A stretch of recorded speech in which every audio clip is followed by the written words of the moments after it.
자, 여러분, 자 우리 처음 이제 시작하는데 인사드리고 시작하도록 하겠습니다. 여러분 안녕하십니까? 네. 자, 여러분들 이제 객관식 들어오셨는데요. 자, 객관식은 어떻게 그냥 하시면 되냐면 제가 그것만 좀 설명을 드릴게요. 여러분 객관식을 하시는데 물론 지금 여러분들에게 제가 하나 말씀드리고 싶은 것은 여러분들이 민법만 하시는 게 아니라 행정학하고 행정법을 하신다는 걸 전제로 설명을 드릴 테니까 제발 좀 부탁 좀 드리겠습니다. 뭐냐면은 여러분들에게 압박감을 드리는 게 아니고요. 민법은 그냥 좀 어떻게 생각하시면 되냐면 좀 마음을 편안하게 좀 놓으셨으면 좋겠어요. 그러니까 편안하게 놓으시라는 얘기가 여러분들이 행정학이나 행정법은 굉장히 어렵죠. 근데 민법은 수업 중에 하는 걸로 제가 반복해서 말씀을 많이 드릴 테니까 수업에 조금 집중을 하시고 그 다음에 수업에 좀 집중하기 위해서 지금 요약서도 화면으로 띄웠어요.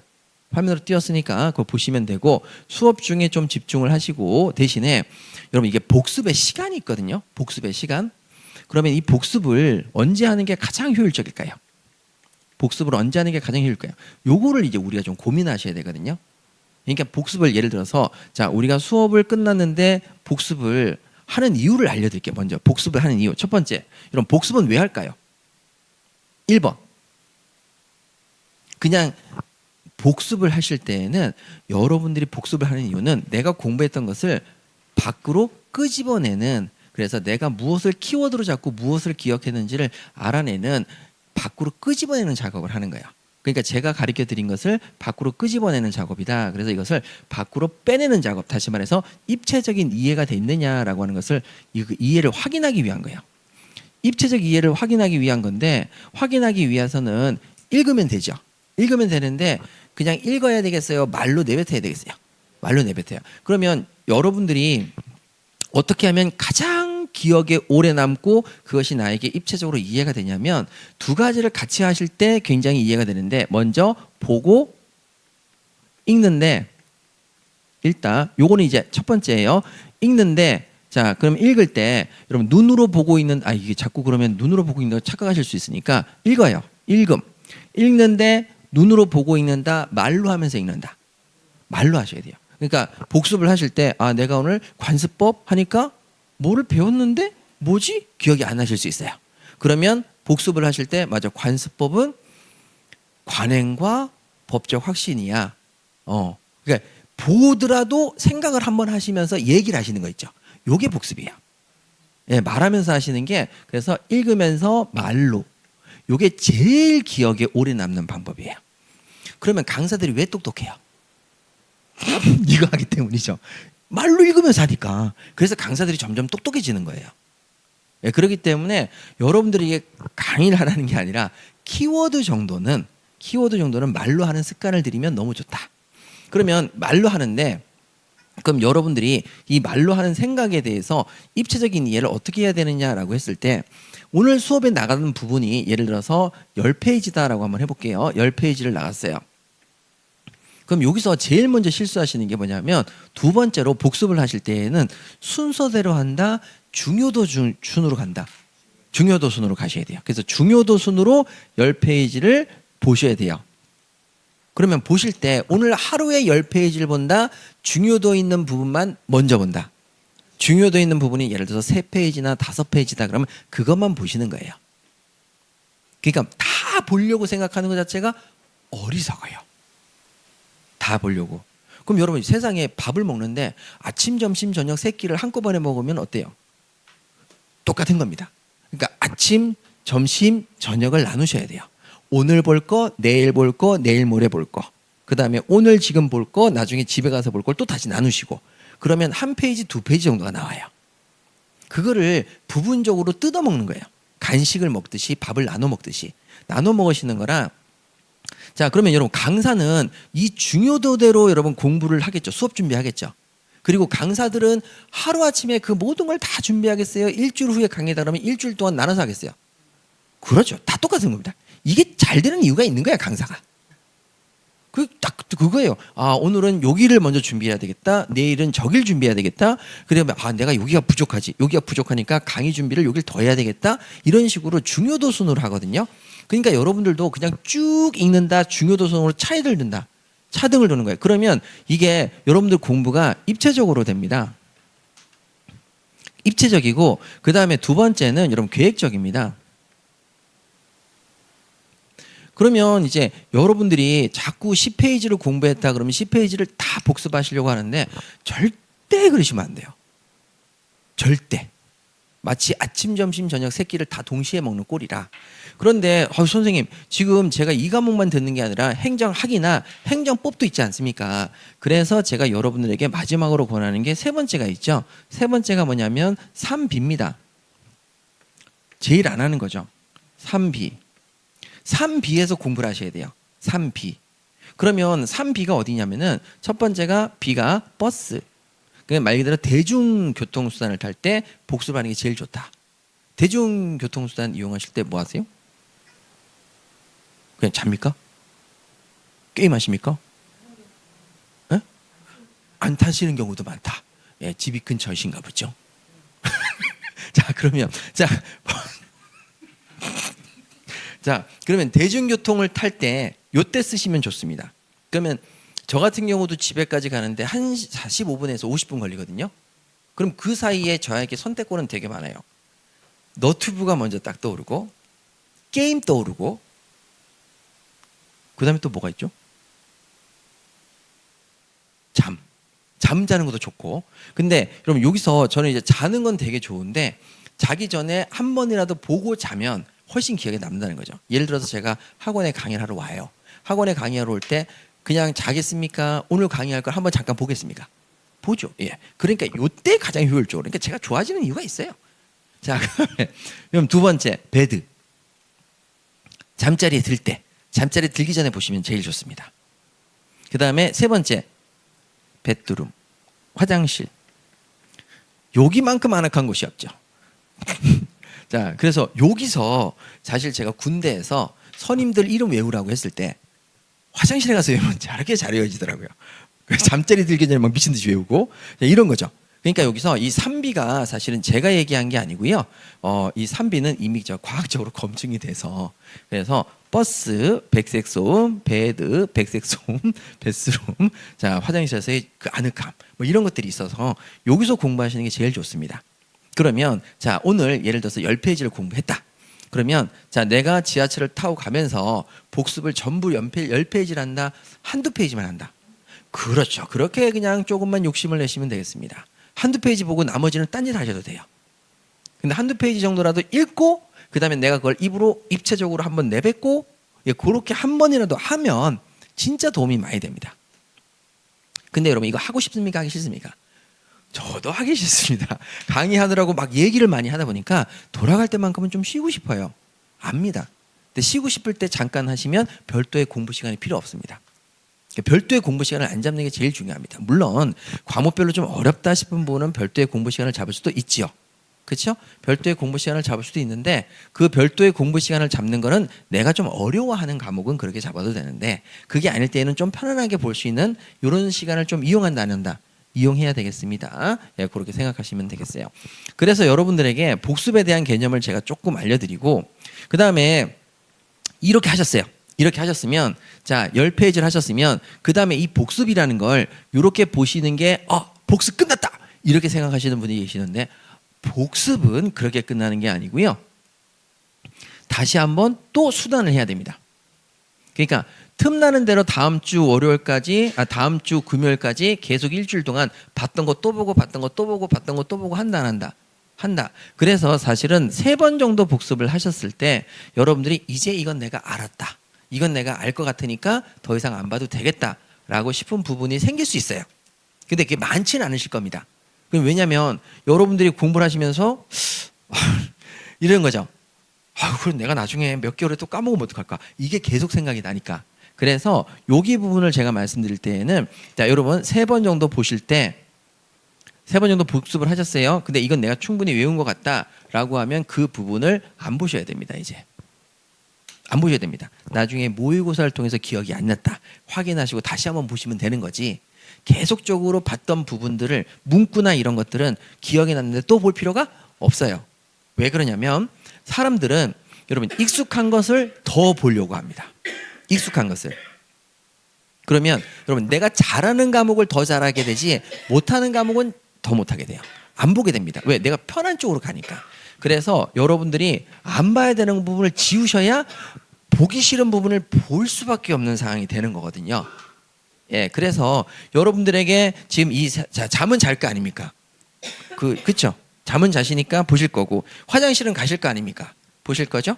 예, 보실 거죠. 그럼 이런 식으로 틈틈이 보면은 3번 정도는 볼 수가 있다.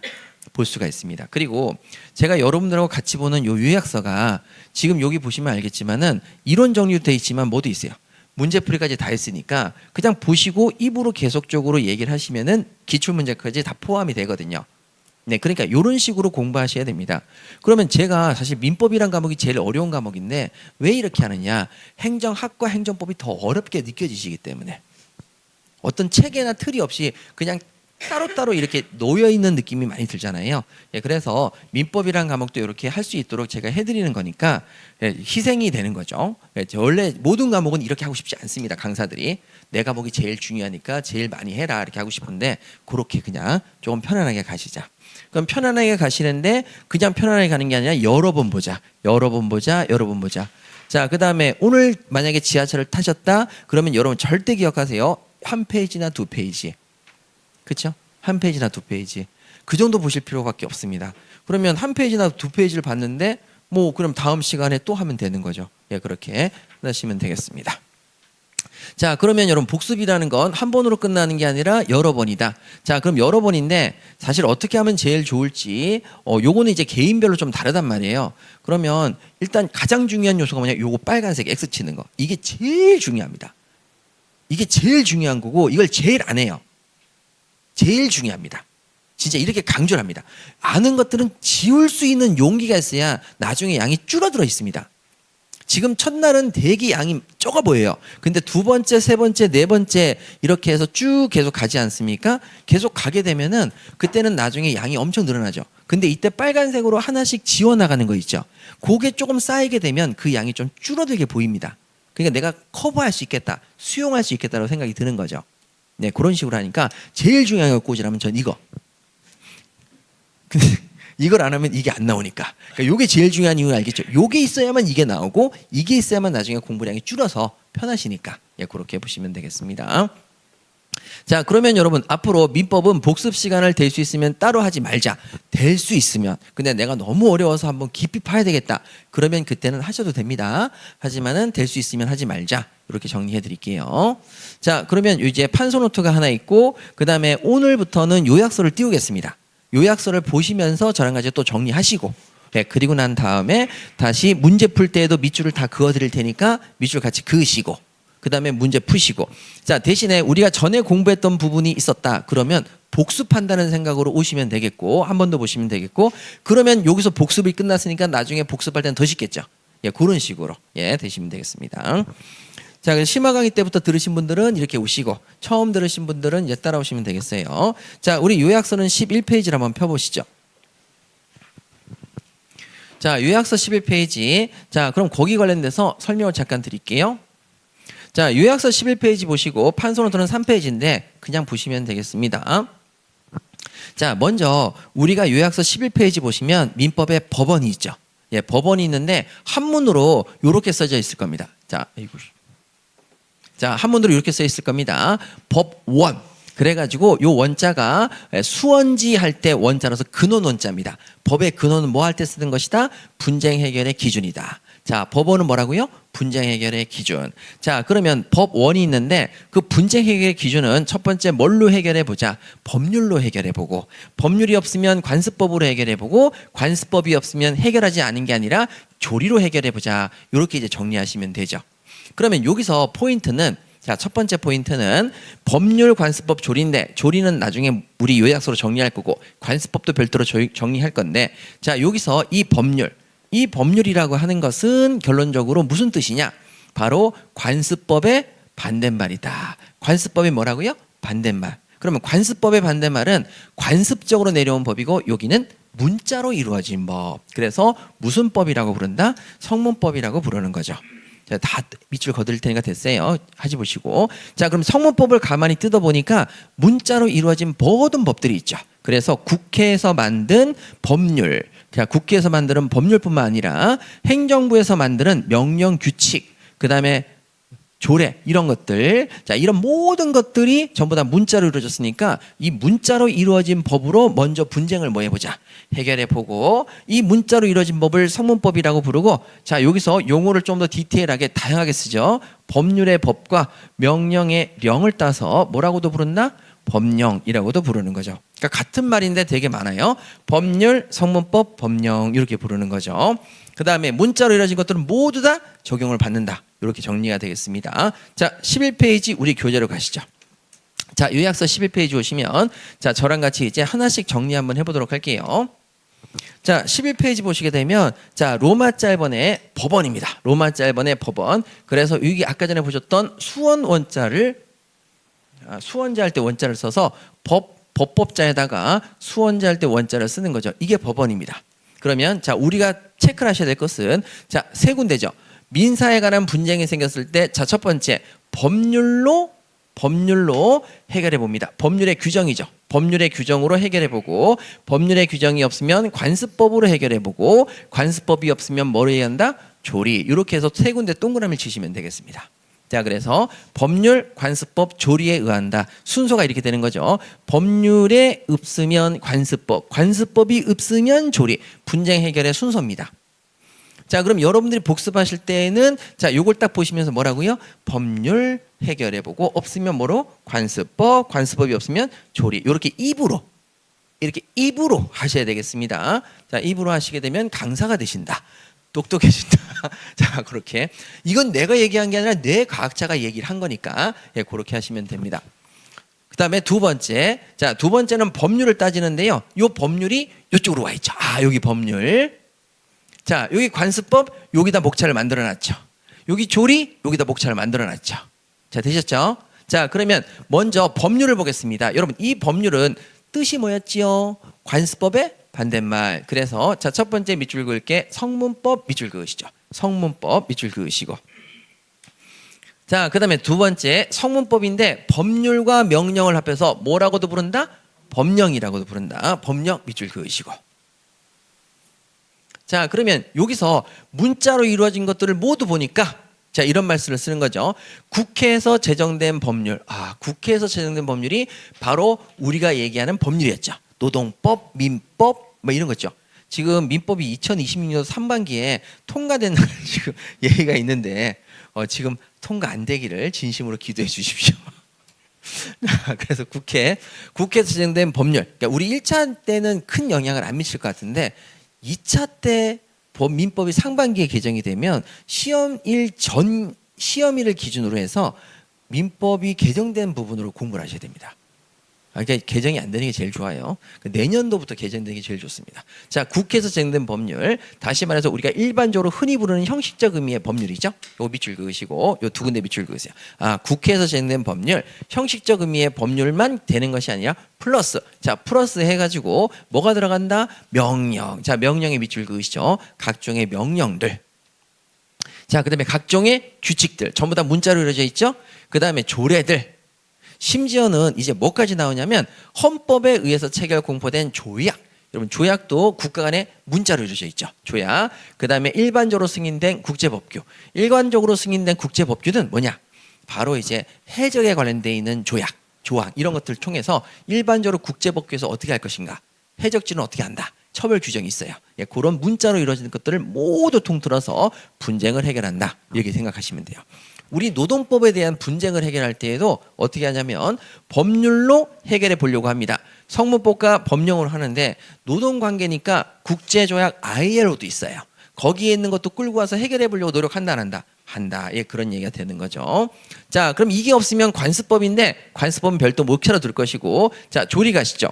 자 조리는 여기 나와 있는 조리, 도리 해가지고 도리입니다. 그러면 그때 우리가 공부했던 것들이 있죠. 그래서 도리로 해결한다. 그래서 조리에 합당한지를 따지는 겁니다. 자, 요거는 좀 이따 설명드릴게요. 자, 그러면 첫 번째 법률이라고 하는 부분은 여러분 시험에서 어느 정도 중요하느냐? 별표를 친다면은 요 법률 부분이 별표를 하나 정도, 2개 정도 넣으시면 될 것 같아요. 자, 법률에 별표를 몇 개 넣는다? 2개. 그러니까 여기는 무조건 외우고 조리, 조리 뭐 이렇게 신경 안 써도 된다. 이렇게 되는 거죠. 그래서 요 정도 여기 부분을 잘 정리하시는 게 포인트가 되겠습니다. 자, 그러면 여러분 여기 나와 있는 내용들을 나중에 저랑 같이 문제를 풀 건데, 자, 전체적으로 이제 여기 부분은 이제 좀 정리가 되셨죠. 자, 그럼 다음 갈게요. 그런데 다음 가시면은 이제 그러면 여기 나와 있는 순서가 이렇게 되겠네요. 법률로 해결해 봐라. 그래서 법률로 해결했죠. 법률로 딱 해결해 보니까 이제 여러분들하고 자, 다 갈게요. 다시 법률로 해결해 봐라. 법률. 이 법률은 성문법이고 법령이다. 그래서 왜 법령이냐? 이렇게 줄였기 때문에 법령이다. 그럼 문자로 이루어진 것 모든 걸로 가지고 제발 분쟁을 해결해요. 그래서 이것이 분쟁 해결이고, 그럼 그 다음에 법률이 없다. 법률이 없으면 분쟁을 해결하는 게 아니라 관습법으로 해결해라. 그래서 관습법으로 들어옵니다. 근데 관습법은 성문법보다 위에요, 밑이에요?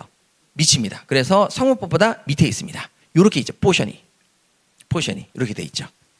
그러면 성문법으로 먼저 해결하고 성문법이 없으면 뭘로 해결해라?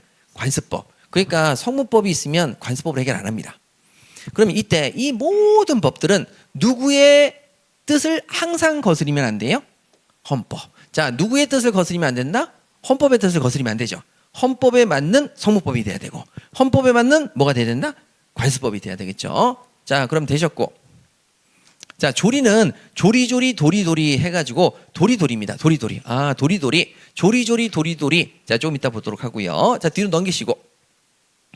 자, 뒤로 넘기면은 여기 나와 있죠. 여자분들이 김씨 종중이 있습니다. 김씨 종중에서 자, 이번에 종중선산이 사드 배치로 자, 국가한테 보상금이 500억 정도 나왔다. 자, 500억이 나왔는데 자, 종중원들이 나눠 갖기로 한 거예요. 그러면 남자들만 나눠 갔는데 여자들은 안 나눠주는 거죠. 왜? 여자는 출가외인이야, 종중원이 아니야 하고 안 나눠주니까 여자 종중원들이 우리한테도 보상금을 분배하라라고 요구를 하는 거죠. 민사상 분쟁이 생겼죠. 그럼 분쟁이 생겼는데 법관이 분쟁 해결로서 뭐를 끌고 온다? 법원. 분쟁 해결 기준이 법원이죠. 자, 먼저 성문법으로 해결해 보려고 합니다. 여자는 종중원입니까? 아무리 문자를 읽는 모든 것들을 다 뒤져봐도 그런 내용은 없습니다. 그럼 분쟁 해결을 성문법으로, 다시 말해서 법령으로 할 수가 없는 거죠. 그럼 이제 법령이 없으니까 해결 못하느냐? 아니죠. 그 다음에 법률이 없으면 뭘로 해결한다? 관습법. 그래서 관습법으로 넘어오니까 여자는 출가외인이지 종중원이 아니라는 관습법은 있더라는 거죠. 그랬는데 여러분 지금 2026년도의 시선으로 봤을 때에는 여러분 남녀평등이라는 헌법 질서에 반한다 안 반한다? 반한다. 그래서 헌법, 다시 말해서 전체 법질서를 아우르는 헌법에 반하는 행위가 벌어집니다. 그래서 이 여자는 종중원이 아니란 관습법은 효력이 없다라고 판결을 내려버려요. 자, 그러면 관습법도 이제 없는 거죠. 있었지만 효력이 없어진 거죠. 그러면 이제 그때 뭘로 해결한다?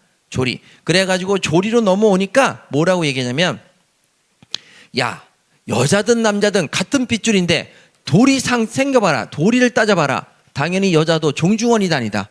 종중원이다. 다만 제사 비용 못 내고 꽃감이나 빼먹는 미성년자들은 종중원으로 친다 안 친다? 안 친다. 그래서 미성년만 빼고 남녀라면 성년만 되면 모두 뭐가 된다? 종중원이 된다. 이렇게 판시를 내렸죠. 자, 그러면 여기 교재 맞아 정리할게요. 자, 여기 나와 있는 내용이 관습법 좀 이따 보도록 하시고, 자, 조리.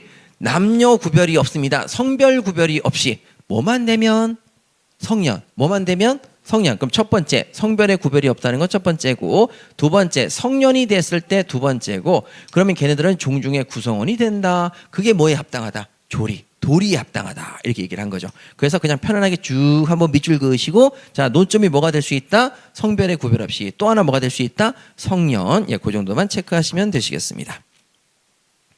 자, 그러면 이제 우리 문제 한번 풀어볼게요. 자, 문제 밑에 나와 있는 문제를 한번 보도록 하겠습니다. 자, 제가 여러분 밑줄을 그을 테니까 잘 따라오세요. 자, 일단 복습의 차원에서 민사에 관해서 법률의 규정. 자, 법률의 규정에다가 밑줄 그으시고, 법률의 규정이 있습니다. 법률의 규정이 있으면 법률 규정대로 따르고, 없으면 이제 뭐 해야 한다? 관습법. 자, 그럼 법률 규정 다음에 뭐라고요? 관습법. 관습법이 없으면 그 다음에 뭐라고요? 조리. 그래서 세 군데만 밑줄 그으시면 되죠. 조리에 의한다 해가지고 맞는 지문 이렇게 체크하시면 되겠습니다. 자, 그 다음에 두 번째입니다. 02번 가시게 되면 자, 민법 제1조의 법률입니다. 자, 민법 제1조의 법률은 우리가 흔히 얘기하는 국회가 제정하는 법률이 아니라 바로 성문법을 의미한다.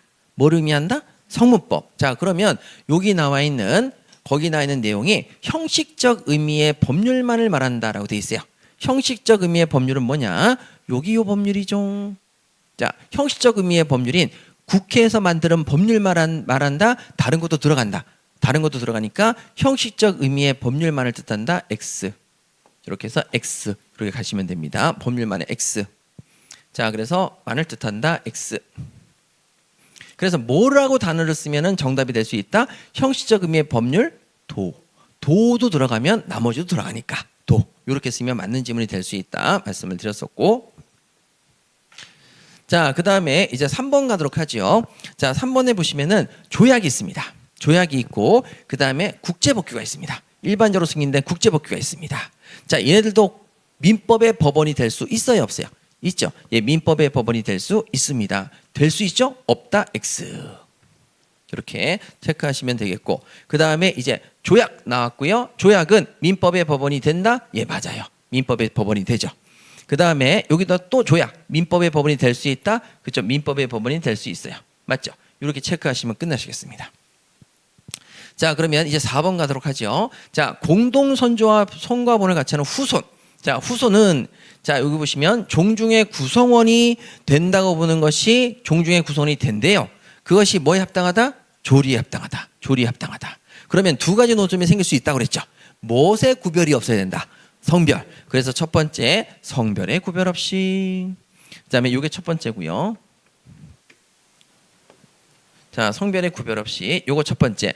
그 다음에 미성년자 가능하다, 성년자만 가능하다. 성년. 그래서 성년이 되면 요게 두 번째고요. 1번과 2번을 갖추면 종중원의 구성원이 돼야 안 돼요? 됩니다. 예, 그렇게 해서 조리에 합당하다. 오! 이렇게 정리하시면 끝나시는 거죠. 자, 그러면 여러분 이게 눈으로 읽는 거하고 그 다음에 입체적으로 읽는 거의 차이점은 자, 실제 요번에 이제 제가 다른 학원에서 강의를 하는데 거기에서 이제 감정평가사를 강의하는데 거기 학생이 직장 다니시는 분이셨어요. 시간이 너무 없어서 눈으로 바른다. 그래서 몇 번 읽으셨대요. 근데 그냥 읽어서는 안 되고요. 여러분 여기서 자, 민사회관에서 자, 눈으로 법률의 규정, 그다음에 뭐에 의하면 관습, 조리에 의한다. 이렇게 읽으셔야 돼요. 그러니까 밑줄 진 거는 나머지 눈으로 읽더라도 밑줄 진 것은 뭐 한다? 입으로. 그럼 지하철에서 요 한 페이지를 본다. 몇 분 걸린다? 1분 걸린다. 5분에 걸쳐서 보셔도 돼요. 근데 여러분 그 자리에서 이걸 3번 읽는다고 하면 3번 복습이 되는 거예요? 한 번 되는 거예요? 한 번입니다. 그거를 3번으로 생각하시면 안 돼요. 아침 식사를 먹는데 점심과 저녁을 다 먹고 3끼를 다 먹었다 이렇게 얘기해야 되겠어요. 아침 먹고 쉬었다가 점심 먹고 쉬었다가 저녁 먹어야 되겠어요. 쉬었다. 그 여백이 굉장히 중요합니다. 복습이라는 건. 그래서 사실 여러분들하고 제가 사실은 이렇게 여러 가지 교재도 만들고 같이 수업도 하고 하는데 저 자신 스스로도 굉장히 중요한 포인트가 뭐냐면은 일을 나눠서 하는 겁니다. 나눠서 하면 첫 번째 일을 할 때 떠오르지 않았던 아이디어가 두 번째 일을 할 때 떠오릅니다. 그 다음에 다시 두 번째 일을 할 때 안 떠올랐는데 세 번째 떠오릅니다. 그러니까 이렇게 계속적으로 하는 거죠. 그리고 강사들이 점점 똑똑해지는 이유는 다른 게 아닙니다. 생각하면서 반드시 뭐 한다? 말로 내뱉기 때문에 그렇습니다. 처음부터 똑똑했어요? 아니에요, 여러분. 이게 다 이유가 있어요. 그러니까 강사들은 점점점 똑똑해지고 학생들은 점점 입을 닫으면 곤란하다는 거죠. 예, 그렇게 복습을 부탁드립니다. 자, 그러면 우리 뒤쪽으로 한번 넘겨볼게요. 자, 이제 요 다음 페이지 넘기시면 12페이지. 자, 12페이지 보시면은 자, 이제부터 공부해야 될 건 또 뭐냐? 바로 요 얘기입니다. 관습법과 그 다음에 사실인 관습의 비교입니다. 아, 관습법도 있고요. 사실인 관습도 있네요. 예, 사실인 관습도 있습니다. 자, 그러면 요 관습법이라는 거는 우리가 얘기했던 아까 전에 법원이죠. 뭐였다고요? 법원. 그래서 아까 전에 법률이 없으면 뭐해야 하고? 관습법. 예, 법원이었어요. 관습법이 없으면 조리다. 예, 그런 관습법입니다. 자, 그런데 요거는 관습법입니까? 관습법으로 안 된 겁니까? 안 된 겁니다. 그래서 법이 아직 안 된 사실에 불과하죠. 사실. 여기 부분에서 시험에 나오는 것은 사실은 딱 정해져 있습니다. 어디 부분이냐면 요거다 별표. 자, 사실인 관습에 시험에 나오는 건 딱 요거밖에 없다. 요거. 제가 설명드릴 거예요. 일단 표시부터 먼저 하시죠. 그 다음에 관습법은요, 시험에 나왔다 그러면 뭐가 출제가 되냐면 여기 다 나옵니다. 그래서 여기 부분에 효력. 그래서 제가 좀 보여드리면 여러분들이 공부하시기 좀 편하실까봐 여기 효력 있지 않습니까? 별표를 5개 정도 놓으셔야 됩니다. 항상 정답의 포인트는 다 어디에 있다? 효력에 있습니다. 효력. 그러니까 효력은 진짜 어떤 일에서 외우자. 공부를 제대로 하자. 예, 이 얘기입니다. 자, 그러면 사실인 관습은 요거 공부하고 관습법은 주로 요거 공부다. 이렇게 가시면 되죠. 그럼 강약 조절도 계속 해야 됩니다. 강약 조절을. 자, 별표가 5개. 자, 그러면 여러분 별이 몇 개? 5개. 그러면 이거를 안 보고 뭘 본다고요? 안 된다. 이렇게 되는 거죠. 자, 이렇게 보시면 됩니다. 자, 그러면 이제 요 관련된 내용을 우리 판서 노트로 좀 정리해 볼게요. 자, 여기서 이제 관습법 내용인데요. 자, 판서 노트는 뭐 여기 나와 있는 내용 볼게요. 아이고 죄송합니다. 이게. 자, 여기 사실인 관습하고 관습법이 있는데, 자, 그거를 먼저 나눠보도록 할까요? 자, 여기 사실인 관습이 있는데, 관습이 있는데 법적 확신은 없는 겁니다. 자, 사실이 있는데 뭐는 없다고요? 법적 확신은 없어요. 그러니까 관행만 있고 그걸 법이라고 인지를 못해요. 자, 예를 들어서 변호사 상담비가 얼마냐? 자, 종래 시간당 10만 원씩을 받았습니다. 얼마 받았다고요? 시간당 10만 원. 20년 전에도 시간당 10만 원, 30년 전에도 시간당 10만 원이었어요. 그러면 요 경우에는 주로 관습처럼 당연히 변호사 상담비는 얼마다? 10만 원. 이렇게 관습으로 사람들이 생각했죠. 이게 법이라고 생각해요. 그냥 그 정도 당연히 관행으로 받는다고 생각해요. 관행, 그겁니다. 이게 관습입니다. 법적 확신까지는 안 간 거예요. 그런데 자, 변호사법에 이런 내용은 없는데 변호사법에 만약에 변호사 상담비를 시간당 20만 원 받으라고 정했습니다. 시간당 얼마 받아라? 20만 원. 자, 그러면 이 규정은 당연히 강행 규정입니까? 임의 규정입니까? 임의 규정. 우리가 당사자가 마음대로 바꿔도 되는 임의 규정입니다. 그러면 이때 자, 변호사 상담비를 정하지 않고 사람을 불러요. 변호사님 상담 좀 하고 싶어요 하니까 변호사 상담비를 정하지 않고 상담을 합니다. 그리고 상담이 끝나서 가려고 하는데 1시간이 지난 거죠. 그러면 10만 원 준다, 20만 원 준다. 이 얘기죠. 관습대로 준다, 임의 규정대로 준다.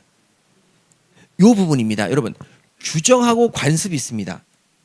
규정하고 관습이 있는데 요 규정은 꼭 지켜야 되는 규정, 안 지켜도 되는 규정. 안 지켜도 되는 규정이죠. 그러면 규정을 따르겠어요? 관행을 따르겠어요? 관행을 따릅니다. 그때 뭘 따른다고요? 관행. 우리가 30년 동안 계속 지켜온 관행이다. 그러면 일반적으로 뭐가 먼저 떠오른다? 관행.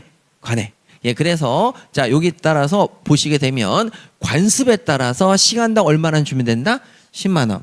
그러면 여러분 임의 규정이 나왔을 때, 자, 임의 규정이 있을 때는 자, 뭐에 따른다? 관습. 자, 그럼 임의 규정에서 관습에 따라서 어떻게 해석한다? 바로 법률행위 해석의 기준이죠.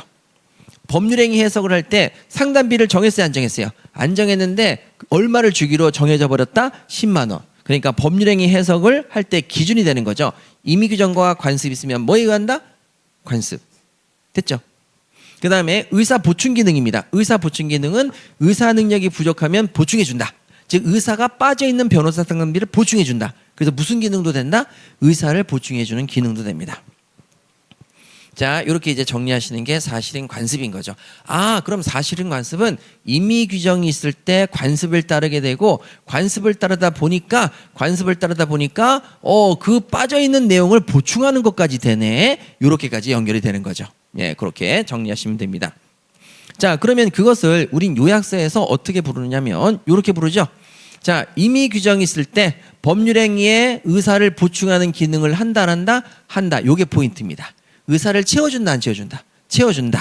자, 그런데 여러분 여기서는 사실인 관습은 관행은 있는데 법적 확신은 없으니까 사실에 불과하다는 거죠. 자, 그럼 다음 아까 전에 얘기했던 자, 임의 규정과 자, 여기 임의 규정 그 다음에 다른 관습이 있다. 임의 규정은 얼마였죠?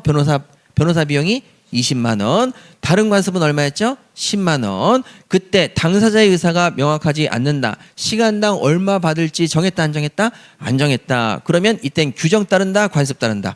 관습에 의한다 이렇게 돼 있네요. 관습에 의하시죠. 별표는 치지 마세요. 제가 별표를 쳤을 때 여러분들 이것도 중요하다고 생각해서 안 중요해요. 안 중요하니까 별표는 치지 마시고 나머지 별표는 맞습니다. 앞으로 제가 별표 칠 때 신중을 기해서 치도록 하겠습니다. 네, 그러니까 관습에 의한다 이렇게 정리하시면 되죠. 자, 그럼 관습법은 여러분 이제 상대적으로 조금 더 알 수 있죠. 어떻게 알 수 있냐면 요 관습법은 얘는 사실인데 얘는 뭐예요? 법이죠. 예, 법이죠. 그게 관습인데 법이죠. 그래서 법이란 단어가 들어왔으니까 관습, 관행, 그다음에 여기는 법적 확신이 아니고 여기는 법이니까 뭐를 갖춘다? 법적 확신과 인식을 갖췄다. 이렇게 상대적으로 비교해 보시면 아주 간단하게 정리가 되네요. 자, 그러면 여기서 이제 봐야 될 것이 관습법의 효력이 인정이 돼야 된다라고 얘기하는 거죠. 관습법의 효력이 인정되려면 몇 가지의 문제가 생깁니다. 그래서 저랑 같이 4가지를 하나 정리해 볼게요. 요게 시험의 포인트 단위다. 포인트가 되겠습니다. 자, 그러면 한번 볼게요. 자, 첫 번째, 관습법이 되려면은 관행도 있지만 뭐가 있어야 된다? 법적 확신. 자, 법적 확신이 필요합니다. 그러면 자, 사회 구성원들의 관행은 있는데 법적 구속력에 대해서 법적 확신은 없어졌어요. 법적 확신은 뭐 한다? 없어졌어요. 법적 확신이 없어진 겁니다. 그러면 자, 여러분 법적 확신이 없게 되면은 더 이상 관습법이 될 수 있겠어요? 법이 확신이 없어졌으니까 법적 확신이 없어졌으니까 관습법이 안 되겠어요. 안 되죠. 그래서 첫 번째, 내부적으로 법적 확신과 인식이 없어집니다. 그러면 관습법의 효력이 없어지죠. 일단 첫 번째, 뭐가 없어진다? 법적 확신과 인식이 없어진다. 2가지를 필요로 하는데 하나가 없어집니다. 그러면 이 경우에 보시죠.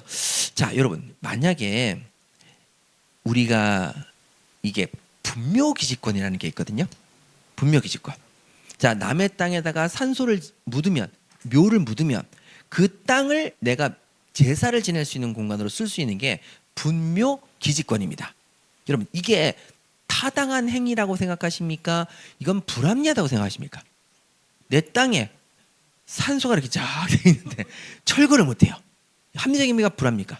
불합리. 그게 바로 옛날에는 조선시대는 야, 우리 유교야. 분묘기지권은 당연히 인정돼야지. 제사를 모시는 게 최우선인데 이렇게 됐단 말이에요. 근데 지금은 그것이 법적 확신이 없게 된 거죠.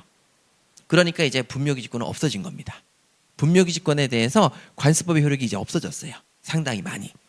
그래서 나온 게 뭐 장사 등에 관한 법률이 있는데 그건 어쨌든 됐고, 자, 그러면 법적 확신을 갖지 않게 됐으면 관습법의 효력이 점점 사라진다, 안 사라진다? 사라진다. 그래서 요즘에는 뭐가 제일 중요해요? 내 사유재산이 제일 중요하죠. 야, 내 땅에다가 묘지를 심었는데 내가 그걸 못 철거시켜? 말이 안 되지. 이렇게 얘기하는 시대가 점점 올 겁니다. 자, 2번째, 그러면 내부적으로 요게 하나 없어지면 되는 거고, 2번째, 외부적으로 봤을 때 성문법 법령에 저촉이 되면, 성문법과 법령이 있으면 거기에 의하고 성문법과 법령이 없으면 관습법인데 성문법과 반대되는 저촉이 생겼을 때 관습법의 효력이 인정될 것이냐고 묻는 겁니다. 자, 그러면 성문법과 부딪히면 관습법의 효력이 인정이 된다, 안 된다? 안 돼요. 항상 뭐가 우선이니까? 성문법이 우선이니까. 그래서 자, 하나 말씀드릴게요. 장사 등에 관한 법률이 생겼습니다. 장사라는 게 으라차차 장사가 아니고 여러분 돌아가신 분들을 장례 지내는 게 장사죠. 여기에서 뭐라고 얘기했냐면 남의 땅에다가 분묘를 쓰고 오랫동안 보존하면 분묘기지권을 인정했는데 이제 그거 인정 안 해라고 했어요. 자, 그래서 성문의 규정으로 남의 땅에다가 분묘를 쓰고 오래 지나면 그것에 대해서 분묘기지권을 인정을 이제 하겠다, 안 하겠다? 안 하겠다. 그러면 관습법은 이제 효력이 없어진 거예요. 이제 더 이상 이제 남의 땅에다가 분묘를 써서 오래 지난다고 해서 분묘기지권 생기지 않아요. 자, 그러면 이렇게 되는 거고, 자, 2번째, 그럼 요 내용을 어떻게 또 표시를 하냐면 성문법의 법령에 저촉되지 않는 관습법은 당연히 효력이 있겠죠. 법령에 저촉이 되면 효력이 없고 저촉이 되지 않으면 효력이 있겠어요, 없겠어요? 있겠죠. 예, 그렇게. 자, 똑같은 말인데 말장난하는 겁니다. 성문법에 저촉이 되면 관습법의 효력이 없어요. 그럼 성문법에 반대되면 관습법의 효력이 없어요. 성문법에 저촉되지 않으면 그런 관습법은 관습법의 효력이 있어요. 그럼 결론적으로 성문법과 법령에 대해서 줄을 세우면 뒤에 세우는, 열을 세우면 뒤에 세우는 무슨 무슨 후? 열후죠. 그 다음에 성문법이 없을 때만 보충적으로 집어넣는 무슨 성격? 보충적 성격을 가지게 됩니다. 보충적 성격이죠. 그래서 두 번째는 성문법과의 관계죠. 그래서 첫 번째는 내부적으로 법적 확신이 없어진 거고, 두 번째는 성문법과의 관계입니다. 성문법과의 관계, 법령과의 관계에서 관습법의 효력을 따진 거고, 세 번째는 이제 헌법과의 관계를 따집니다. 헌법과의 관계. 그래서 전체 법 질서에 부합하지 않게 된 거죠. 그래서 남녀평등에 부합하지 않게 된 관습법 효력이 없어집니다. 자, 그럼 결론적으로 헌법 질서에 반하지 않는다면 당연히 관습법의 효력이 인정되겠죠. 반대말을 쓴 겁니다. 반대말. 저쪽이 되면 효력이 없지, 저쪽 되지 않으면 효력이 있지. 부합하지 않으면 효력이 없지, 부합하지 않는다면 그때는 효력이 생기지, 이렇게죠. 자, 그 다음에 그럼 세 번째가 헌법을 가지고 관습법의 효력을 판단하고요.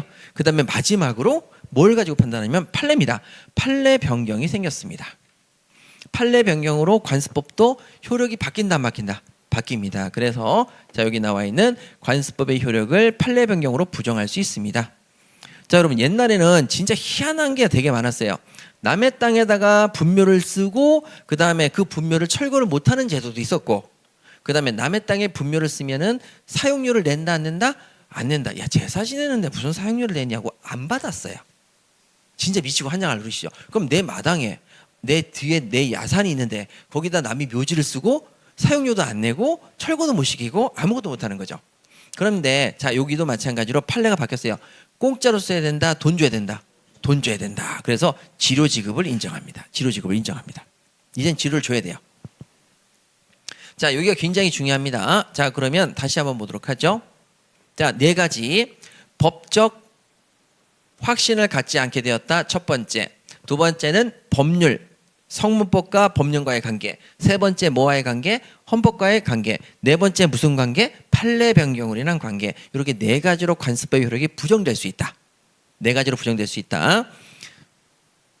굉장히 중요하다 말씀드리고, 자, 그럼 다음으로 갈게요. 자, 이걸 누가 입증하느냐? 이런 관습법은, 자, 관습법도 법이니까 법원이, 법관들이 모인 장소가 직권으로 확정해야 되고, 사실인 관습은 뭐에 불과하니까? 사실이니까 당사자가 입증한다라고 해서 당사자가 주장 입증이죠. 그래서 사실인 관습의 사를 동그라미를 치시면 그 다음에 당사자가 주장 입증하고, 관습법에 법을 동그라미를 치시면 법원이, 법관들이 직접으로 확정한다. 이렇게 정리하시면 끝나시는 거죠. 자, 그럼 여러분들이 오늘 공부하실 때 만약에 내가 공부를 하신다면 나는 별이 3개 이상만 공부할래. 괜찮습니다. 몇 가지만 공부한다? 별이 3개. 그걸 우선적으로 공부하시는 거죠. 정답이 많이 나오는 게 뻔히 보이는데 정답이 안 나오는 부분을 열심히 해서 뭐 하시게요? 그렇게 되는 거죠. 네, 그렇게. 자, 그럼 저랑 같이 문제를 한번 푸시고 잠깐 쉬도록 하겠습니다. 자, 1번 문제 보시죠. 자, 1번 문제 보시면 관습법이 쫙 나와 있고, 관습법이라고 딱 나와 있고요. 죄송합니다. 이게 제가 아직 많이 잘 못 써가지고 번거롭게 죄송합니다. 자, 관습법이 딱 나왔고, 관습법이라는 건 그럼 뭐냐? 사회에 거듭된 뭐가 필요하다? 관행. 예, 그래서 사회에 거듭된 관행이 필요합니다. 관행. 관행이 일단적으로 필요하죠. 그럼 관행만 있으면 관습법입니까? 법적 확신을 갖춰야 됩니까? 법적 확신을 갖춰야 되고, 만약 못 갖추면 뭐에 불과하다? 사실인 관습. 지금 이렇게 입으로 얘기하시고 따라하시는 건 너무 좋습니다. 예, 그렇게 하시면 되죠. 자, 그러면 요 경우에 우리 다음 볼게요. 사회의 법적 확신과 인식. 예, 요걸 갖추면 됩니다. 그러면 법적 확신을 갖추세요. 그럼 관행이 있고 법적 확신이 있으니까 관행법. 다시 말해서 뭐가 된다? 관습법. 이렇게 되는 거죠. 자, 이렇게 되겠습니다. 이런 것을 말한다. 오케이. 이렇게 정리하시면 되고. 자, 다음에 1-1번. 자, 관습법 하기 위해서는요. 관습법 하기 위해서는 관행도 필요하죠. 근데 관행보다는 뭐가 더 중요한 포인트다? 법적 확신. 그래서 사회 구성원의 법적 확신과 인식. 이렇게 나와 있네요. 그래서 사회의 법적 확신과 인식. 자, 구성원이란 말을 빼면 사회의 법적 확신과 인식이 되죠. 예, 이렇게. 자, 있어야 된다. 오케이. 이렇게 정리하시면 됩니다. 자, 그 다음에 2번. 자, 사실인 관습이죠. 사실인 관습은, 자, 단순한 뭐에 불과하다? 관행. 법적 확신이 없는 관행에 불과하죠. 관행으로서 자, 뭐 할 때 쓰느냐? 의사를 보충하는 데 그친다. 뭘 하는 데 그친다? 의사를 보충하는 데 그친다. 맞네요. 자, 사실인 관습 딱 나와 있고요. 사실인 관습은 뭐 하는 데 그친다? 의사를 보충하는 데 그친다.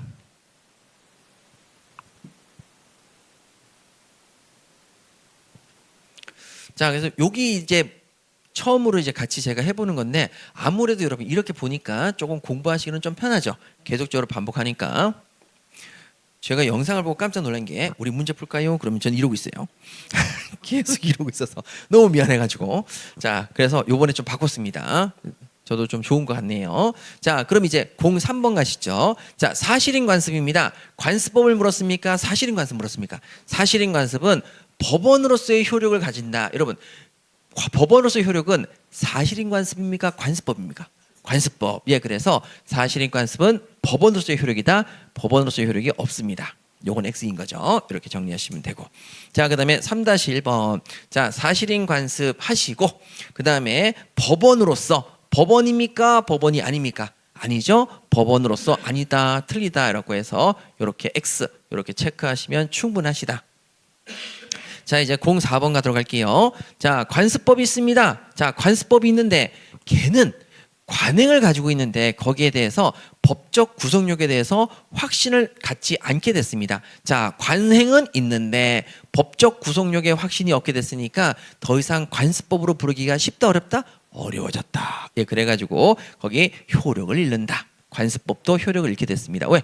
법적 구속력에 대한 확신, 법적 확신을 갖지 않게 되었기 때문에 법적 확신이 없으니까 관습법이 아니야 이렇게 얘기하는 거죠.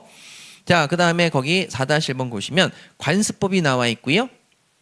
그 다음에 관행의 법적 구속력에 대해서 확신을 갖지 않게 되었더라도 이렇게 돼 있죠. 확신을 갖지 않게 되었습니다. 그러면 이때 효력의 영향을 받지 않아요. 구속력에 대해서 확신이 없으니까 효력의 영향을 받아요. 효력의 영향을 받아서 효력이 없어지는 거죠. 효력의 영향을 받지 않는다는 것은 관습법이 계속 유지되냐, 효력의 영향을 받아서 없어지냐 이걸 물어보는 거죠. 영향을 받지 않는다, 영향을 받는다. 그래서 않는다의 X 이렇게 치시면 되시겠습니다. 이렇게. 자, 이렇게 가시면 되죠. 그러면 자, 다시 한번 복습하시죠. 뭐 이렇게 하면은 조금 시간이 될 것 같으니까 복습도 여러 번 해봅시다. 자, 관습법은 관습이니까 뭐라고요? 관해. 관습법이니까 뭐라고요? 관해. 그리고 법이니까 뭐가 필요하다고요? 법적 확신. 예, 됐죠. 이걸 말합니다. 그러면 관습법이 되기 위해서는 관행과 법적 확신인데 만약에 관행이 없다면 그냥 관행은 있겠죠. 근데 더 중요한 건 뭐다? 법적 확신. 그래서 법적 확신이 있어야 된다. 오케이. 이렇게 정리하시면 끝나고. 사실인 관습은 얘는 그냥 관행이죠. 관행인데 얘는 언제 쓴다? 의사를 보충한다. 의사를 뭐 한다? 보충한다. 자, 그러면 사실인 관습은 뭐한테 쓴다? 의사를 보충한다. 자, 되셨고. 그 다음에 그 밑에 그럼 사실인 관습하고 관습법은 자, 관습법은 법원이지만 사실인 관습은 법원이 된다 안 된다? 안 된다. 자, 관습법의 경우에는 법적 구속에 대한 확신을 갖지 않게 되었다면 더 이상 관습법의 효력이 있다 없다? 없다. 원래 양날의 검처럼 관행과 법적 확신이 있어야 되는데 법적 확신이 없어졌으니까 더 이상 효력이 없겠죠. 예, 그래서 효력을 잃는다. 그래서 혹시나 이런 표현 관습법인데 법적 구속력에 대해서 확신을 갖지 않게 되었다. 관습법의 효력이 없어지니까 효력의 영향을 받지 않는 게 아니라 관습법의 효력이 없어지니까 효력의 영향을 받는다 받는다? 받는다. 여기까지. 자, 다음 페이지 가보실까요? 자, 여기 문제만 풀면 우리 쉬는 시간 가져도 될 것 같습니다. 자, 관습법이 있습니다. 관습법. 자, 관습법은 법령에 저촉이 되면 효력이 있습니까? 저촉되지 않았을 때 효력이 있습니까? 저촉되지 않았을 때. 여러분, 이 법령이 뭐였죠? 법률. 다른 말로 뭐였죠? 성문법. 문자로 이루어진 법들을 전부 다 우리는 법령이라고 불렀습니다. 요거죠. 관습법은 법률 성문법. 예, 법령에 저촉되지 아니하는 한, 저촉되지 아니할 때 효력이 있습니다. 오케이. 자, 됐고 이제 반대로 한번 풀어볼게요. 자, 5-1번을 가시면 법령에 저촉하는 관습법. 여러분, 법령을 따릅니까? 법령에 저촉합니까? 저촉. 법령에 저촉이 되면 서로 충돌하는 거죠.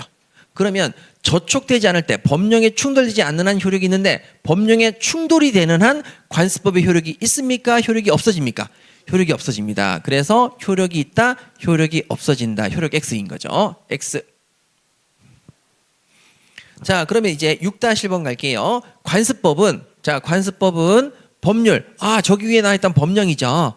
법령에 대해서 열을 세우면 앞에 쓴다, 뒤에 쓴다. 뒤, 열우죠. 보충적은 법률이 없을 때만 보충적으로 들어오는 거죠. 그래서 열우적 보충적의 성격을 가진다. 맞아요. 성격을 가집니다. 그래서 이거 좀 지우면은 열우적 보충적의 성격. 자, 이렇게 보셔도 돼요. 보충적인 성격. 자, 그러면 다음으로 6-1번. 관습법은, 자, 이번엔 여러분 또 법령, 법률 대신에 또 이번에 뭐가 나왔다? 성문법. 성문법에 대해서 보충적 효력을 가진다. 보충적 효력 가지 안 가지요? 가지죠. 이렇게 정리하시면 끝나시겠습니다. 자, 이제 7번 가도록 할게요. 여러분들이 그 밑줄을 잘 그으시니까 저도 하나하나 꼼꼼하게 그어온 거 보면서 봐야 됩니다. 7번. 자, 전치법실서에 반합니다. 뭐에 반한다고요? 전체법실서. 전체법실서가 뭐였죠? 헌법. 다른 말로 뭐랬죠? 헌법. 헌법을 최상위 규범으로 하는 전체법실서. 자, 여기에 반합니다. 반합니다. 그러면 관습법의 효력이 인정되겠습니까? 인정될 수가 없겠습니까? 없습니다. 그래서 효력이 인정될 수가 없다. 자, 그러면 그 다음 볼게요. 자, 관습법입니다. 관습법이 있고요. 그 다음에 자, 전체 법질서에 부합하지 않게 되었다면, 전체 법질서에 부합하지 않기 때문에 여러분 당연히 효력이 인정됩니까? 효력이 부정됩니까? 부정된다. 보시면 끝나시겠죠? 자, 그 다음에 8번 가시죠. 자, 기존에 헌법이라는 단어 대신에 최상위 규범이 나왔습니다. 전체 법서 나오고요. 근데 지금 여기는 반하면 효력이 인정될 수가 없다라고 했는데 이번에는요. 관습법은 해놓고 자, 관습법은 밑줄 그으시고 그 다음에 전체 법설시에 반하지 않았습니다. 그러면 관습법은 전체 법설시에 반하지 않으면 된다 안 된다? 된다. 그래서 관습법은 전체 법설시에 반하지 않아야 된다. 됐어요. 그렇게 하면 끝난다. 자, 8-1번 가도록 할게요. 전체 법질서에 반하지 않아야, 전체 법질서에 반하지 않아야 되겠습니다. 전체 법질서에 반하지 않아야, 그 다음에 뭐가 인정된다? 관습법의 효력이 인정될 수 있다. 관습법에서의 효력이 인정됩니다. 전체 법질서에 반하지 않아야 되겠죠? 자, 위에는 반할 땐 효력이 인정될 수 없다. 밑에는 반하지 않기 때문에 효력이 인정된다. 반대로 이제 시험이 낸 거죠. 자, 그 다음에 9번입니다. 자, 시효로 일정 시간이 지나면 관습법상의 분묘기지권을 취득한다. 남의 땅을 그럼 몇 년 동안 쓰면 분묘기지권이 옛날에 인정됐냐면 20년 동안. 남의 땅에 그럼 묘를 쓰고 몇 년 지나야 된다? 20년. 자, 20년 동안 되면 분묘기지권을 취득했는데, 자, 그때는 지료를 안 줬는데 지금은 이제 지료를 줘야 된다, 줘야 된다. 줘야 됩니다. 지료를 지급해야 된다. 맞아요. 자, 요 시험 문제는 절대 나와서는 안 되는 시험 문제라서 이의 제기를 했는데 이의 제기를 하는 이유가 다시는 시험에 내지 마라. 이런 얘기입니다. 이게 말이 되냐? 민법 총칙 범위를 벗어났다. 예, 이렇게 얘기를 한 거거든요. 원래 이게 물권법 시험 문제입니다. 이렇게 여러분들에게 만점을 받지 않게 하기 위해서 시험 범위를 오버해서 내는 경우가 있어요. 근데 그때마다 강사들이 브레이크를 걸어줘야 자제가 됩니다. 안 그러면 이제 고삐 풀리는 마을이처럼 왜 막 아무 데서나 다 내요. 그래서 이걸 제어를 해야 되는 겁니다. 그래서 그런 의미니까 그냥 한번 들어두시면 좋고. 자, 그 다음에 10번입니다. 10번에 보시면은 관습법이 있죠. 관습법은 누가 확정하느냐? 관습법도 법이니까 누가 확정한다? 법원이 직권으로 뭐한다? 확정한다. 법원이 직권으로 확정해야 된다. 맞습니다. 자, 됐고 그 다음에 여기 나와 있는 관습법이 나와 있고요. 자, 누가 하느냐? 법원이 직권으로 이를 확정한다. 그렇죠. 법원이 직권으로 이를 확정한다. 관습법도 법이니까 법원이 직권으로 이를 확정한다. 되셨고, 자, 그 다음에 이제 관습법 해가지고 법이고요. 누가 이것을 확정할 수 있느냐? 법원이 이를 직권으로 확정할 수 있죠. 법원 없다 그래서 틀렸네요. X 이렇게 정리하시면 되겠습니다. 자, 11번입니다. 사실인 관습입니다. 사실인 관습은 사죠? 따라서 당사자가 주장 증명해야 된다. 당사자의 사죠? 예, 맞습니다. 이렇게 증명하시면 끝나시겠어요. 네, 됐습니다. 자, 그러면 오늘 여러분 지금 우리가 3페이지 정도를 했거든요. 11, 12, 13페이지를 하셨는데, 자, 여러분들에게 제일 중요한 건 뭐냐면, 만약에 여러분들이 지금 심화 강의를 들으셨다. 심화 강의를 들어서 이미 밑줄이 돼 있는 분들이 계시잖아요. 그럼 이때 우리가 약속을 했죠. 자, 딱 봤는데 내가 이거는 안다 모른다. 안다 하는 부분이 있으면 반드시 뭐 한다? X 친다. 반드시 뭐 한다? X 치고 지웁니다. 제 아내를 얘기를 하자면 못 지웁니다. 못 지우죠. 그리고 항상 하는 말이 시험이 아직 남았는데 그때 기억이 안 나면 어떡합니까? 그래서 시험이 얼마 안 남았을 때 책을 보면은요 다 봐야 돼요. 그러니까 그때를 대비해서 지우시는 겁니다. 그때. 그러면 자 여러분 한번 속으로 생각하십시다. 자 한번 쭉 보세요. 3번 정도 복습을 하셨는데 자 그러면 일단 여러분 법률에 대해서 성문법에 대해서 여루적 보충적 성격 이건 맞출 수 있겠습니까? 못 맞추겠습니까? 맞출 수 있죠. 그러면 이게 지우시는 겁니다. 지우실 때 여러분 이때 막 다 지우지 마시고 살짝은 아니죠. 살짝 지우면 안 됩니다. 여러분 크게 보여야 됩니다. X 이렇게 눈에 확 보여야 됩니다. 그래야만 아 이건 내가 아니까 패스. 그럼 복습을 하실 때 내가 이 부분을 안다 그러면 여기 다른 걸 보게 되죠. 근데 만약에 이걸 안 하시면 복습하실 때 또 봐야 돼요. 그럼 진짜 최악이 되는 거예요. 근데 그러면 여기서 내가 까먹으면 어떡하냐? 이게 항상 두려운 게 까먹는 거죠. 여러분 이게 끝납니까? 아 여기서 죄송합니다. 이게 끝납니까? 여러분 죄송해요. 여기 자 죄송해요. 가자. 자, 여러분 끝납니까? 여기 있습니까? 있죠. 자 나중에 요걸 보면 생각이 날 수 있다 없다? 있죠. 그러니까 아예 이것만 봐도 생각이 날 수 있잖아요. 그러니까 여기에 복습을 하게 되면 요건 당연히 또 기억이 난다 안 난다. 그렇죠. 그런 마음으로 지우셔야 됩니다. 그런 마음으로 지우시면 됩니다. 진짜니까. 사실은 제가 중개사 공부를 했었어요. 중개사 공부를 했다는 게 1차를 한번 봐야 되겠다. 한번 이제 시험 삼아 도전을 했어요. 행정사는 안 봐요. 제가 합격하면 누군가 떨어지니까. 근데 중개사니까 절대평가니까. 근데 중개사를 하는데 제가 민법 1차 시험에 민법하고 부동산학개론이 있었거든요. 어떻게 제가 공부했는지 보세요. 부동산학개론이 있었어요. 제가 이걸 75점을 받았는데요. 75점을 받았는데 자, 이 부동산학개론을 독학을 했어요. 야, 네가 천재니까. 그런 거 아니에요. 그런 거 아니고 요거를 공부하는 시간은 딱 2주. 근데 강의를 가야 되니까 틈틈이 공부하는데 75점이 어떻게 나왔냐면 자 제가 제 자신에게 투자할 수 있는 시간을 먼저 계산했어요. 여러분들처럼 시간이 거의 없거든요. 그러면 자 부동산학개론을 하는데 일단 저에게 2주밖에 없으니까 지금 기본서를 보겠다, 문제집을 보겠다. 문제집을 봅니다. 근데 문제집을 딱 보는데 그냥 무작정 봤다. 내가 알 수 있는 부분이 어딘지 풀 수 있는 부분이 어딘지를 먼저 봤다. 그래서 전체적으로 쭉 보니까 계산 문제가 하나 있고요. 크게 계산 문제하고 이론 문제가 있어요. 그리고 이상하게 그 복잡스러운 문제들이 있는 데가 있어요. 그건 아무리 봐도 모르겠어. 그러면 거긴 제껴요. 그리고 시험에 많이 나오고 그다음에 기출문제가 많은데 이론 문제를 본다, 계산 문제를 본다. 계산을 봐야죠. 잘못 본 거예요. 계산은 집어넣으면 그대로 나오니까 바꿀 수가 없어. 속일 수가 없어. 그래서 사실상 계산하는 방법만 하면 어느 쪽이 훨씬 낫다. 계산 문제가 점수 따기 엄청 좋습니다. 말장난보다. 변태 같죠? 계산 방식 외우느라고 얼마나 머리가 터지는 줄 아세요? 근데 계산 부분을 외웠어요. 계산 부분을 외우고 이론은 문제를 계속 풀다 보니까 똑같은 내용들이 계속 나오는 거예요. 똑같은 내용들은 머릿속에 외우려고 노력을 했어요. 근데 거기서 이런 단어가 나와요. 공부하기 좀 편했던 게 소지라는 단어가 나와요. 부동산학개론이니까 소지라는 단어가 나와요. 소지. 이게 원래 땅을 얘기를 해요.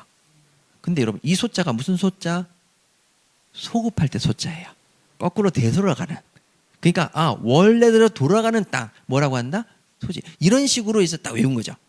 그 다음에 거기 빈지라는 단어도 나와요. 빈지. 자, 빈지가 뭐냐면 빈지 해변에 가니까 해변을 영어로 뭐라 그래요? 비치. 그러니까 해변가에 있는 땅을 빈지라고 그래요. 비치, 빈지, 뭐 이런 식으로 이제 그것만 외운 거야. 그래서 점수가 나온 거죠. 그러니까 이게 뭐냐면은 그러면 이거를 여러분 저도 시간이 진짜 없는데 어떻게 했겠어요? 3비. 거기서밖에 시간이 없었어요. 3비. 그리고 나서 3비를 하고 그 다음에 또 어떻게 하느냐? 계산 문제만 계속 연습을 한 거예요. 어떻게 계산하는지 순서. 이론은 몰라. 어떻게 하는지 몰라. 그냥 여기 집어넣고 요걸 집어넣고 요걸 집어넣고 그것만 반복한 거죠. 예, 그렇게 해서 그 시험 문제는 다 맞았어요. 계산 문제는. 그러니까 이게 뭐냐면은 첫 번째, 여러분 일단 시간이 없을 때에는 틈틈이 뭐 한다? 본다. 그럼 2주 동안 제가 시험에 나올 만한 범위를 최소화시켜서 이론 공부는 아예 안 하고 얼마를 봤냐면 4번을 봤어요. 몇 번을 봤다? 4번. 계산 문제 4번. 이론 문제 이런 것들은 이제 아셨잖아요. 빈지 소지는 바로 해결이 됐잖아요. 그럼 바로 X 쳐서 안 봐요. 그렇기 때문에 나머지 4번을 볼 수 있었던 거예요. 계산 문제만 4번을. 이게 제가 똑똑해서 그런 게 아니고 저도 그렇게 하면 어떻게든 되더라고요. 그러니까 여러분 복습을 하실 때 틈틈이 하시는 게 제일 좋아요.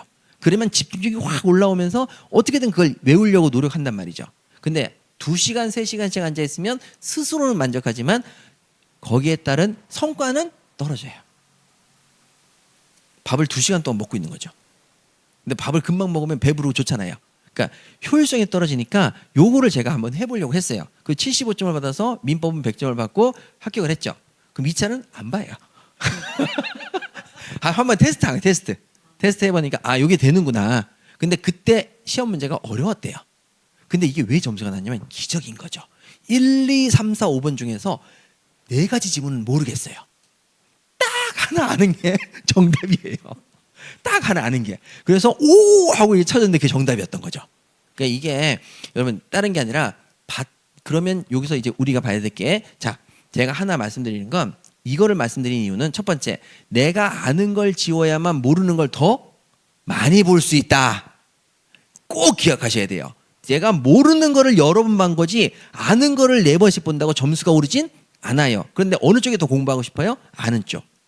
안 돼요. 그걸 제끼기 위해서 과감하게 X를 치셔야 돼요. 그 다음에 두 번째는 계속 2시간, 3시간 내서 앉아있다 틈틈이 본다. 틈틈이 봤어요. 진짜로. 틈틈이 봤어요. 그러면 딱 그냥 그 기출문제집을 딱 2페이지를 들고 딱 그거 들고 탔어요. 들고 타서 그것만 외우자. 그래서 그것만 했다니까요. 그러니까 틈틈이 한 거예요. 틈틈이.